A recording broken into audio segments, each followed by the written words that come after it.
Akala mo huli ka na sa pag-i-invest? Newsflash, hindi kailanman late magsimula. Basta't seryoso ka at kikilos ka na ngayon. Hello mga ka-Money Smart! Marami sa atin ang nakakaramdam ng panghihinayang. Sayang, sana nun pa ako nagsimula mag-invest. Kung alam ko lang dati, siguro mayaman na ako ngayon. Relate ka ba? It's a common feeling, pero hayaan mong sabihin ko sa yon to.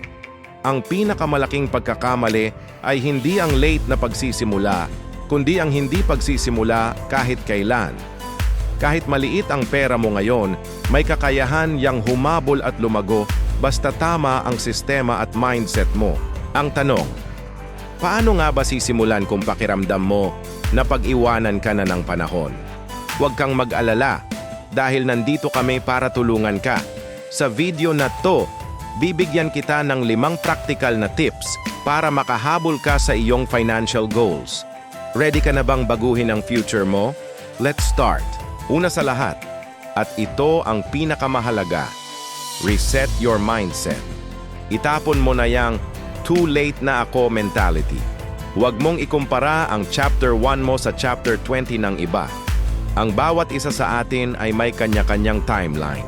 Imbes na isipin ang mga nasayang na taon, ang tunay na tanong na dapat mong sagutin ay, ano ang kaya kong simulan ngayon gamit ang kung anong meron ako? Ang bawat araw na ipinagpapaliban mo ay isa na namang oportunidad na nawala. Ang importante ay mag-focus ka sa kung ano ang kaya mong kontrolin at yan ay ang desisyon mong magsimula ngayon. Tandaan, your journey is your own. Pangalawa, mag-focus tayo sa income plus investment combo. Dahil medyo limited na ang oras natin para hayaang mag-compound ang pera, kailangan nating pabilisin ang proseso. Paano? Palakihin ang capital. Habang may regular kang trabaho, maghanap ka ng paraan para kumita ng extra. Pwedeng freelancing, side hustles, pagbebenta online, o kahit anong maliit na negosyo na kaya mong isabay. Ang sikreto dito, yung extra income na makukuha mo, huwag mong gagastusin. Diretso dapat yan sa iyong investment fund. Isipin mo na lang, imbes na maghintay ka ng isang buwan para makapag-invest ng maliit na halaga mula sa sahod mo, baka every week may fresh funds ka nang mailalagay dahil sa side hustle mo. Mas malaki ang puhunan, mas mabilis ang paglago. Pangatlong tip, choose medium to high growth assets.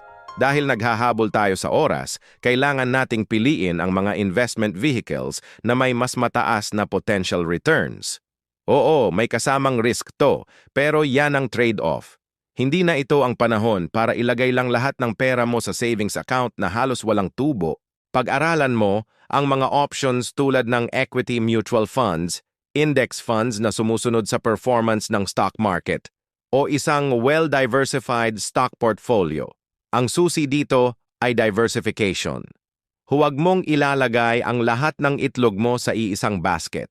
Kung hindi ka sigurado, magandang mag-consult sa isang financial advisor para magabayan ka sa mga instrument na bagay sa iyong risk appetite at goals.